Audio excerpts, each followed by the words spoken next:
Halo, Assalamualaikum warahmatullahi wabarakatuh. Anak-anak, minggu yang lalu kalian telah belajar tentang ilmu ekonomi. Nah, ilmu ekonomi adalah ilmu yang mempelajari bagaimana cara-cara manusia untuk mengatasi masalah ekonomi. Dan di minggu yang lalu kalian juga sudah belajar bahwa inti dari masalah ekonomi adalah masalah kelangkaan. Benar begitu ya?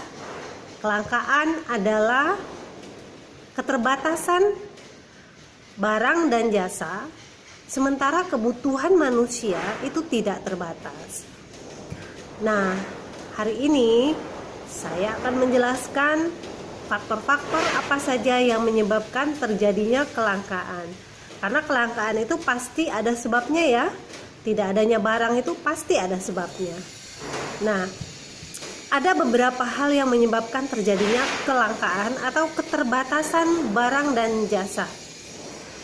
Yang pertama, itu adalah adanya perbedaan sumber daya alam atau adanya perbedaan geografi dari satu daerah dengan daerah yang lain. Misalkan gini, ada satu daerah yang sumber daya alamnya itu sulit untuk mendapatkan minyak bumi dan sebagainya, tapi dia kaya akan hasil laut misalnya. Tapi di sisi lain ada satu negara yang hasil lautnya melimpah, hasil alamnya melimpah kecuali minyak bumi. Nah, negara yang banyak hasil lautnya tapi tidak ada hasil minyak buminya, maka dia akan mengalami kelangkaan dalam hal minyak bumi. Begitupun sebaliknya. Nah, itu faktor yang pertama ya, keterbatasan sumber daya alam. Bahkan ya, kalau kalian lihat, ada satu negara yang itu benar-benar sumber daya alamnya itu tidak ada. Artinya negara tersebut tandus, negara tersebut jauh dari laut, negara tersebut tidak ada hasil bumi yang melimpah, tumbuhan tidak bisa tumbuh ya. Nah, mungkin nanti bisa kalian cari negara apa itu yang sumber daya alamnya itu sangat tidak bersahabat dan sangat tidak mendukung. Nah, itu pasti masyarakatnya mengalami banyak kelangkaan dan keterbatasan ya. Jadi faktor yang pertama adalah keterbatasan sumber daya alam.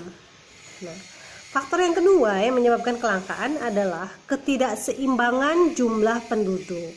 Artinya gini, walaupun sumber daya alamnya melimpah, tapi kalau jumlah penduduknya itu bertambah terus, maka masyarakat di situ akan mengalami kelangkaan barang.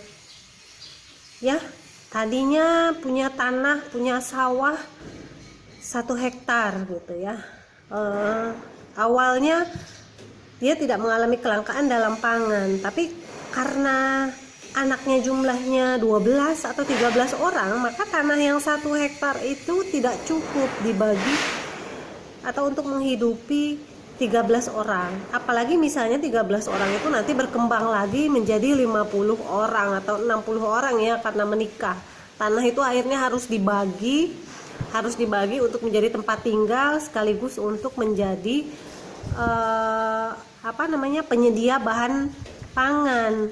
Nah, ketika manusia ini semakin berkembang, semakin banyak, maka jumlah barang yang bisa dihasilkan atau diproduksi pun akan semakin berkurang, akan semakin terbatas karena diperebutkan oleh banyak orang ya. Nah, yang ketiga, faktor yang menyebabkan kelangkaan itu adalah keterbatasan penguasaan teknologi. Tahu ya teknologi? Teknologi itu misalnya alat-alat produksi. Sumber daya alamnya melimpah, penduduknya ada, tapi tidak menguasai teknologi, maka sulit untuk memproduksi barang. Nah, itulah kenapa kita harus bisa menguasai teknologi ya. Kemudian faktor yang keempat itu adalah keterbatasan jumlah sumber daya manusia yang berkualitas. Nah, manusianya banyak, sumber daya alamnya banyak sebenarnya. Teknologinya ada, bisa impor, bisa impor atau bisa beli sebenarnya. Tapi manusianya tidak memiliki kualitas. Artinya tidak memiliki ilmu untuk menggunakan teknologi tersebut. Tidak tahu ilmunya untuk bagaimana mengolah sumber daya alam yang melimpah tersebut. Nah, akhirnya apa? Akhirnya sumber daya alam yang melimpah dan teknologi yang ada itu tidak terpakai karena kualitas sumber daya manusianya tidak bisa diandalkan. Oke, nah itu adalah 4 faktor yang menyebabkan terjadinya kelangkaan. Nah, seperti biasa, pertanyaan di akhir sesi ini adalah, menurut kalian dari 4 faktor itu, faktor mana yang paling menentukan sebagai penyebab dari masalah kelangkaan? Apakah sumber daya alam yang terbatas, apakah teknologi yang tidak ada, ataukah jumlah penduduk, atau sumber daya manusianya yang tidak berkualitas? Nah, tulis jawaban kalian di kolom komentar, disertakan nama dan kelas ya. Saya tunggu jawaban kalian. Jangan lupa like dan subscribe. Terima kasih. Assalamualaikum warahmatullahi wabarakatuh.